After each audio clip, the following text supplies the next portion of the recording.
베드로전서 2장 11절에서 25절 말씀입니다. 살아계신 하나님의 말씀입니다. 함께 고백드리겠습니다. 사랑하는 자들아, 거류민과 나그네 같은 너희를 권하노니 영혼을 거스려 싸우는 육체의 정욕을 제어하라. 너희가 이방인 중에서 행실을 선하게 가져 너희를 악행한다고 비방하는 자들로 하여금 너희 선한 일을 보고 오시는 날에 하나님께 영광을 돌리게 하려 함이라. 인간의 모든 제도를 주를 위하여 순종하되 혹은 위에 있는 왕이나 혹은 그가 악행하는 자를 징벌하고 선행하는 자를 보상하기 위하여 보낸 총독들에게 하라. 곧 선행으로 어리석은 사람의 무식한 말을 막으시는 것이라. 너희는 자유가 있으나 그 자유로 악을 가리우는 데 쓰지 말고 오직 하나님의 종과 같이 하라. 묻 사람을 공경하며 형제를 사랑하며 하나님을 두려워하며 왕을 존대하라. 사환들아, 범사에 두려워함으로 주인들에게 순종하되 선하고 관용하는 자들에게만 아니라 또한 까다로운 자들에게도 그리하라. 부당하게 고난을 받았다도 하나님을 생각함으로 슬픔을 참으면 이는 아름다우나 죄가 있어 매를 맞고 참으면 무슨 칭찬이 있으리요. 그러나 선을 행함으로 고난을 받고 참으면 이는 하나님 앞에 아름다우니라. 이를 위하여 너희가 부르심을 받았으니 그리스도도 너희를 위하여 고난을 받으사 너희에게 본을 끼쳐 그 자치를 따라오게 하려 하셨느니라. 그는 죄를 범하지 아니하시고 그 입에 거짓도 없으시며 욕을 당하시되 맞대어 욕하지 아니하시고 고난을 당하시되 위협하지 아니하시고 오직 공의로 심판하시는 이에게 부탁하시며 친히 나무에 달려 그 몸으로 우리 죄를 담당하셨으니 이는 우리로 죄에 대하여 죽고 의에 대하여 살게 하려 하심이라. 그가 채찍에 맞음으로 너희는 나음을 얻었나니 너희가 전에는 양과 같이 길을 잃었더니 이제는 너희 영혼의 목자와 감독 되신 이에게 돌아왔느니라. 아멘. 하나님의 부름받은 성도로서 로마 정부의 극심한 박해 상황에서 부당한 대우와 억울한 일을 당할 때에 성도로서 어떻게 대처하며 살아야 될 것인가를 이제 오늘 본문은 이야기합니다. 두 가지가 오늘 본문에 나와 있습니다. 먼저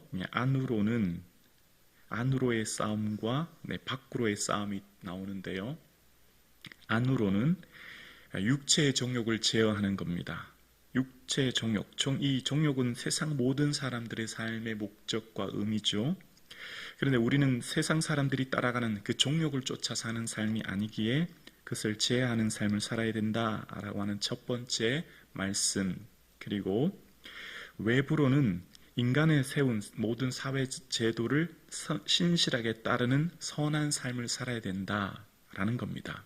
왜냐하면 예수님도 그런 삶을 사셨기 때문이다라는 겁니다. 예수님이 그런 삶의 모습을 보이셨다. 이것이 오늘 본문의 핵심입니다.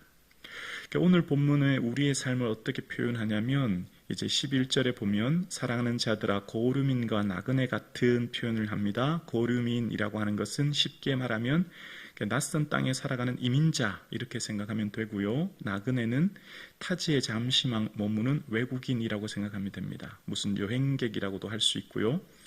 그곳에 출신이 아니라 잠깐 그곳에 머무는 사람이죠. 바로 우리를 말하는 겁니다. 우리는 이 세상에 잠깐 머무르는 거죠. 우리의 본향인 천국이 있기 때문입니다. 그래서 잠깐 머무르는 이 세상의 여행객처럼 살아가는 우리가 내 마음, 내 욕심 따라 사는 삶을 살면 안 되기에 그것을 제어해야 된다는 겁니다. 제어한다는 것은 멀리한다는 겁니다. 그것을 끊임없이 멀리하고 살아가야 되는 것을 이야기합니다. 왜냐하면 12절 볼까요? 12절에 보면 너희가 이방인 중에서 행실을 선하게 가져 너희를 악행한다고 비방하는 자들로 하여금 너희 선한 일을 보고 함께요 오시는 날에 하나님께 영광을 돌리게 하려 함이라. 아멘.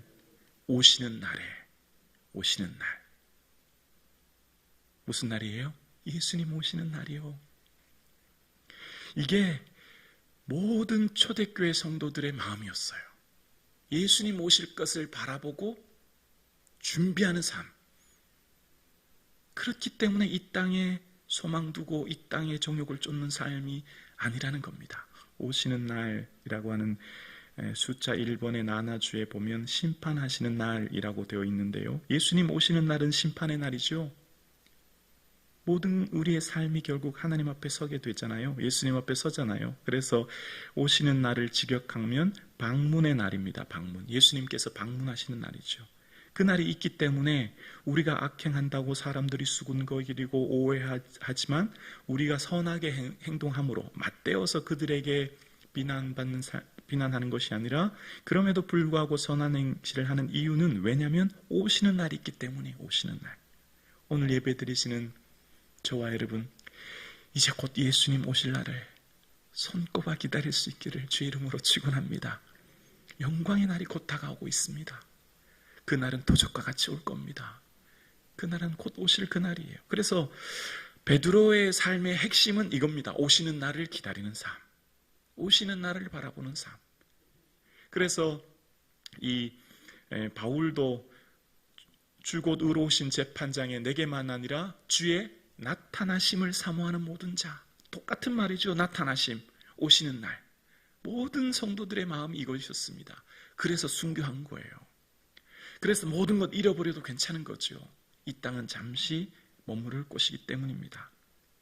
오시는 날, 즉 예수님 다시 오심을 사모하는 삶은요, 인생이 바뀌어요. 기도 제목도 바뀌어요. 신앙의 목적도 바뀌어요. 봉사의 내용도 바뀌어요. 사람들이 알아주지 않고 비난해도 괜찮아요. 우리의 삶의 모든 목적이 내 기쁨이 아니라 주의 기쁨을 살기 때문에 오시는 날을 바라보는 삶의 인생은 완전히 바뀌는 삶을 사는 거예요. 물질을 사용하는 것, 시간을 사용하는 것, 삶의 모든 에너지가 이 땅에서 심으려고 사는 삶이 아니라 어디에 심으려고요? 하늘나라에 심으려고 살아요. 하나님 나라 바라보고 살아요. 저와 여러분이 그러한 삶인 줄로 믿습니다. 우리의 소망은 오직 저 하나님 나라, 그 오시는 날을 바라보는 거예요. 그래서 그 오시는 날을 바라보기에 그 우리의 삶의 모습은 인간에 세운 모든 제도를 순종하는 겁니다. 왕에게나 또 그가 보낸 총독까지에게도. 물론 우리는 황제에게 순종하는 것이 아니라 하나님께 순종하는 겁니다. 왜냐하면 이 땅의 왕이 그러니까 14절에 보면 악행하는 자를 징벌하고 선행하는 자를 보상한다라고 이야기합니다. 악을 행하는 자를 징벌하고 그 선을 행하는 자에게 합당한 대가를 주며 사회 질서를 유지하는 자이기 때문이라는 거예요. 그래서 이 15절 이하에 보면 우리를 향해서 비난하는 사람들에게 선한 행실을 해서 그들이 할 말 없게 만들라는 거예요. 우리에 대해서 함부로 말하고 우리에 대해서 비난하고 오해하는 사람들에게 우리가 선한 행실을 그럼에도 불구하고 선한 행실을 행함으로 그들이 더 이상 할 말 없게 만들어라 라고 얘기하는 거예요. 어떻게 해요? 심지어 18절에 보면 사환들아 범사에 두려워함으로 주인들에게 순종하되 선하고 관용하는 자들에게만 아니라 또한 까다로운 자들에게도 그리하라. 사환은 종들이거든요. 종이 주인을 섬기는데 어떤 주인은 선하고 너그럽고 아주 인품이 좋은 주인도 있겠지만 어떤 주인은 까다롭다는 거죠. 여기 까다롭다는 것은요, 부당하다, 패역하다 이런 의미인데요. 종을 부당하게 대하는 성품을 가진 주인을 말하는 겁니다. 아주 부당하게 이 종을 대하는 거예요. 그런데 그런 주인에게도 어떻게 하라고요? 다 선한 행실로 그런 삶을 살아야 된다. 종으로 억울한 상황을 겪고 힘들지만 왜 그렇게 하느냐? 왜 부당한 주인에게도 우리가 순종하고 살아야 되느냐? 19절에 나오죠. 19절이요. 부당하게 고난을 받아도 왜요? 하나님을 생각함으로 슬픔을 참으면 이는 아름다우니. 하나님을 바라보고 하나님 생각하고 참는 거예요. 내 성격 같으면, 내 기분 같으면 당장 어떻게 하고 싶지만 다 하나님 바라보고 그럼에도 불구하고 참고 인내한다는 겁니다. 왜냐하면 20절 이하에 나와요. 예수님이 그런 삶을 사셨거든요. 예수님이 어떤 삶을 사셨는지 말씀하시기를 21절에 보면 21절이요. 이를 위하여 너희가 부르심을 받았으니 그리스도도 너희를 위하여 고난을 받으사 너희에게 본을 끼쳐 그 자취를 따라오게 하려 하심이라. 자취는 발자국을 말합니다.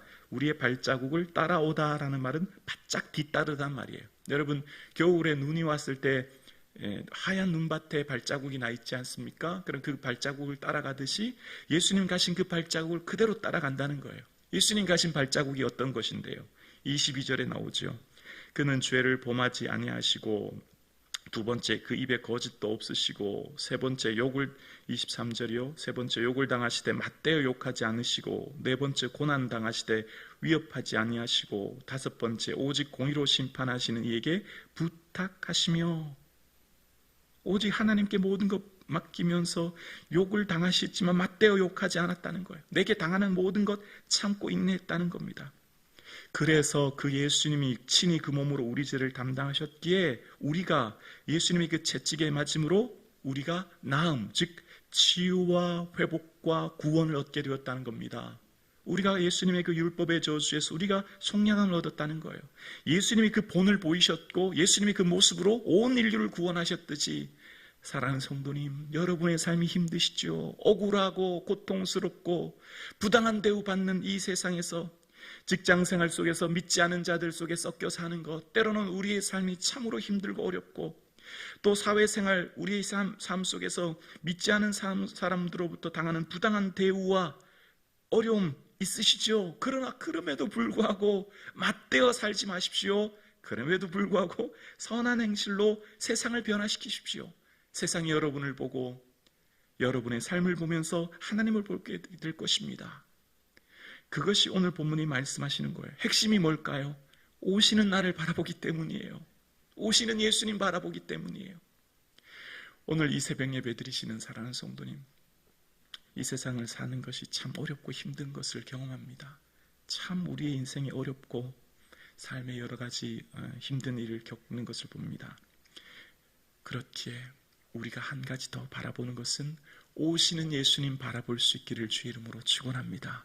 매 순간마다 다시 오실 예수님 바라보고 사모하고 준비하고 기다리고, 그래서 우리의 모든 소망이 하나님 나라에 두고, 비록 이 땅에서의 내 삶의 소원과 계획과 일들이 잘 되지 않고, 비록 우리의 삶에 고난과 어려움이 계속해서 닥쳐질지라도, 마치 이 초대교회 베드로가 쓴 본도, 갈라디아, 갑바도기아, 아시아와 비두니아에 흩어진 모든 성도들처럼, 로마 정부로부터의 극심한 박해와 고난과 어려움 속에 살았던 이들처럼, 우리도 주를 믿는 이 길 참 힘들고 어렵고 우리의 삶을 지치게 할지라도 오시는 날 예수님 바라보며 오늘도 인내하는 저와 여러분 되기를 주의 이름으로 축원합니다.